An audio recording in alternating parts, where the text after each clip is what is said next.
I can't wait for this. Brendan O'Neill, Chief Political Writer of Spiked. Hello, Brendan. Hey, Jeremy, how you doing? I think you are witnessing my breakdown live on the radio. Were you listening to James Murray earlier? No, I missed that, sadly. Would it be all right if I played it? Simply so I can watch your reaction, well, listen to your reaction.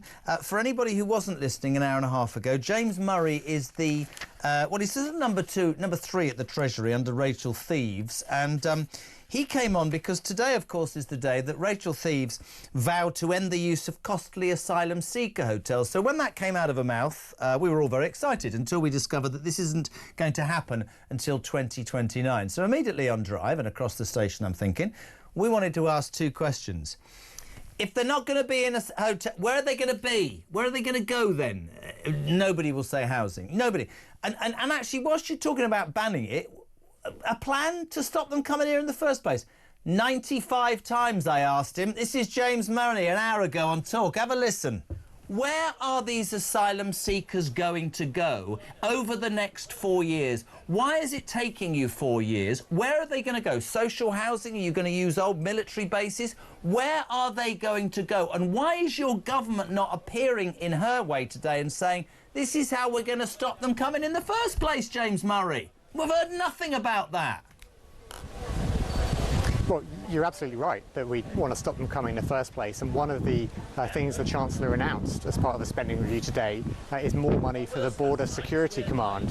So that's £280 million extra for border security to stop those boats coming in the first place by helping with all of our efforts on that front. But for the people who are here, for the asylum seekers who are here in hotels, the fact that so much public money is being spent Where are on they asylum going to go, costs, James Murray? Where are they going to go? Where are they going to go then?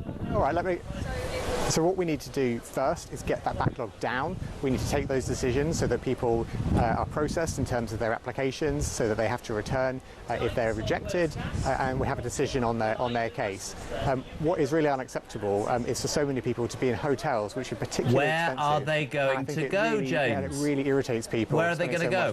Where are they going to go? The Home Secretary will set out the plan for the next few years and how that will work. But the Home Secretary just had her budget cut by 2.2% and her hands are tied, James Murray. You know that. The Home Secretary was on resignation watch. The reason for getting the Home Office budget down is because of the savings we will make in asylum hotel costs. Now, one of the reasons for having a spending review is so that you can set out plans over a few years, because we know with some of the problems that we face, some of the challenges we face as a country, they're not things you can fix overnight, they're not even things you can fix within 12 months. You need a few years to really solve them. So you can't tell my viewers... Asylum hotels is a really good example of it. Let's just cut to the chase. Why, can I just make this one final point on it, because it's an important one. If you've got a plan over a few years, like we have, we've said we're going to invest up front in transforming... What is your plan? How are you going to stop the boats? How are you going to... OK, stop. Let me have my point. Answer 2 really simple questions very simply. Where are these asylum seekers going? It's a simple question. And what's your plan to stop them coming here in the first place? That's what people want, James. Where are they going? Well, some of them will be sent home if their applications are rejected, and we want to bring down that backlog. That's the first duty, and that's what we've been doing since the election last year. And what we're saying is, for those people who are being processed, they're waiting for a decision to be taken. It is unacceptable to be spending so much money on expensive hotel accommodation. So where are they going to go? Not the some who get deported. What about the not some who are going to still be here or are not going in hotels? It's not a difficult question, James, with respect. Where are these people going? I said earlier on in our conversation today that there would have to be alternative accommodation for them. But the point with hotels is that hotels are particularly expensive, and it is really, it's really frustrating for everyone as taxpayers to be spending so much money on asylum hotels. Brendan, I nearly had a breakdown. I know. I genuinely don't know what to say anymore. I'll get on to Gibraltar in a minute. I mean, what the hell was that all about? You know, he was like a rabbit in the headlights. He didn't know what to say. He doesn't know what he thinks. He doesn't know what his own government thinks. And you really nailed him on that question of where are they going to go. If the government really does get them out of the hotels, I'm not convinced they will, then where are they going to go? That's the question they can't answer, because we can all sense what the answer probably is. Some of those billions they're going to be spent on new housing, some of those houses will go to these illegal arrivals. They will be put up in rented accommodation. That will be paid for by us yet again. It will just be moving the problem around like chess pieces on a board rather than solving it at its source. And they are useless at everything they touch. And then, of course, today Rayner announces that sleeping rough is going to be de-illegalised, for want of a better phrase. So what are we going to have? Our streets now full of migrants sleeping on the streets. And before people phone me up and go, yeah, that's really unfair, they're coming from war-torn countries, stay in your tent in France. I'm more bothered about homeless veterans. Sorry, but that's how I feel. You know, the tent cities that I'm seeing emerging in parts of London are really concerning. Anyone who's to Los Angeles, I know you have, Jeremy, you will know that there are parts of Los Angeles that are just, it's in a real state right now, but there are parts of that city that are just tent after tent after tent, entire encampments where people live for their whole lives. They're a real eyesore. They're incredibly dangerous. They make the city feel unsafe. We are heading in that direction. We are heading for tent cities in the United Kingdom for two reasons. Firstly, because as those scenes show, more and more people are turning up every single day illegally, and the government can't control the borders. And the government has just de-illegalized sleeping on the streets. That's a toxic combination that is going to make our streets and our cities even less safe. I find it frightening, and I listened to her. I tried my best, and when the Labour won the election, as I said earlier to somebody, I'm proud of being British. I want this country to work. She talks about renewing Britain. She talked about more money for the NHS, more money for defence, £600 million pumped into the UK's intelligence services. But we all know, cuts the Home Office, so police are out the window, let's forget crime then. We all know that the only way this ridiculous left-wing socialist government is going to balance the books is by raising tax. And if you come to power and you talk about growth, because growth filters down and everybody benefits, but it doesn't work like that, because what they've done is screw anybody with a business, small or medium-sized, with NI rises and workers' rights rules. Anybody who's successful and has got a few quid and pays billions of pounds, by the way, to the Exchequer, they're all leaving because they don't want to be in a country that seems to crush any ambition and any success. And you're just looking at a government, if you're a person like me, and thinking, so to the detriment of British people, sorry if that sounds wrong, we're still laying out the red carpet for everybody, but people in this country are finding the cost of food, the cost of energy, the cost of everything skyrocketing, and a government that is blatantly deaf, tone deaf, to the needs of people in this country. When you say that, people go, well, that's wrong, we should be caring about other people. Well, I'm here to say I think we should be caring about our own right now. Sorry, that's how I see it. You know, this is a government, Jeremy, that is economically, politically and morally illiterate. Yeah. It really doesn't know what it's doing in any moral or even economic sense. So it's anti-business, as you say. It doesn't care about the money in the pockets of ordinary Brits. We saw that with its raid off the winter fuel allowance for pensioners and other clampdowns and tax rises that are inevitably going to come. It doesn't know how to balance the books. It inflicts this pain on businesses, which makes everything worse.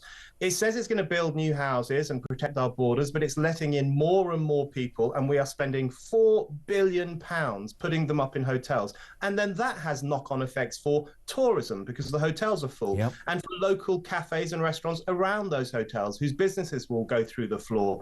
All of this has knock-on effects that they never even think about considering, because they just look at their books, tick a few boxes and think they've solved the problem, when usually they've actually made it worse. So I had that, right? I thought there was anger there, and then the bombshell.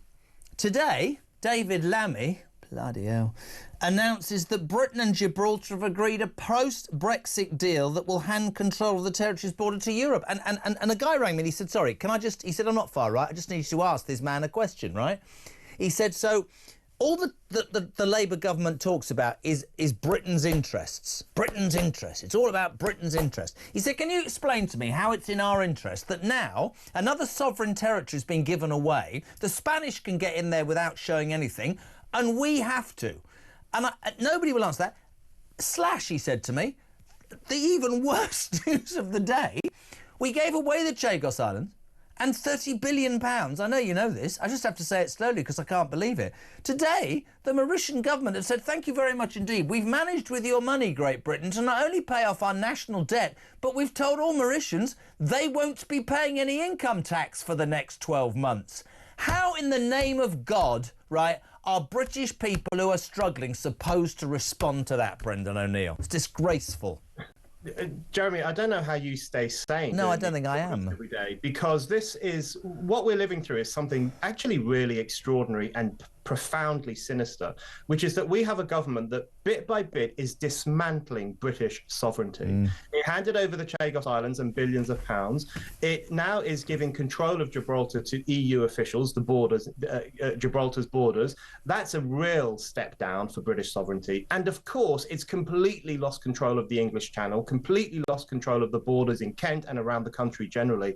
This is a government, I've said on your show before, this government doesn't care about British sovereignty. I think I was underestimating it. This is a government devoted to the dismantling of the sovereignty of this nation. How frightening is that? How frightening is that, though? And people will say, oh, come on, guys, that's rhetoric. But is it? Is it? Oh, all of those huge acts that they've taken over the past few months, Gibraltar, Chagos Islands, the borders in general, and bringing in more illegal migrants, it speaks to a complete and utter neglect and disregard for sovereign rights of the United Kingdom. The reason that's important is because you can't have a real healthy democracy unless you have a sovereign country. Also, you can't have a safe country unless you have a sovereign country, unless you know who's coming over your borders, whether it's here or in Gibraltar or anywhere else, why they're coming and what they're doing. So this is a government that is constitutionally anti-British.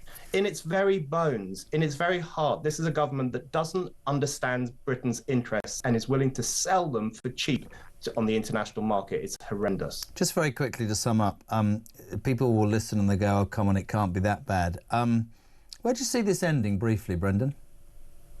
You know, that's the million-dollar question, but I do think tensions are bubbling up in this country and it could get pretty nasty. We've already seen it under this government. We've already seen the horrible riots that followed the Southport massacre when the country just boiled over and exploded and went absolutely insane. Anyone who thinks that those kinds of tensions and conflicts have just been solved and a lid's been put on top of them and therefore it's all over, I'm sorry, you're living in cloud cuckoo land. And very quickly, because you're a good person to answer this, what would you say to people who would say, yeah, but Jez, what you don't understand is your station, people like that, when you're talking like you are, you're saying to people, oh, come on. I'm not. I'm saying, why have we not got politicians who cannot understand that hard-working, everyday, normal Brits are at the back of the queue and at the back of they're thinking, I can't, this is not fair or right any longer? That's what ordinary Brits feel, that their lives, their savings, their communities are being sacrificed at the altar of ideology. They're being sacrificed by this government at the altar of crazy ideas to do with post-sovereignty, post-borders, asylum, etc., etc. People feel that they're just being taken for a ride by the government that is supposed to represent their interests and their lives.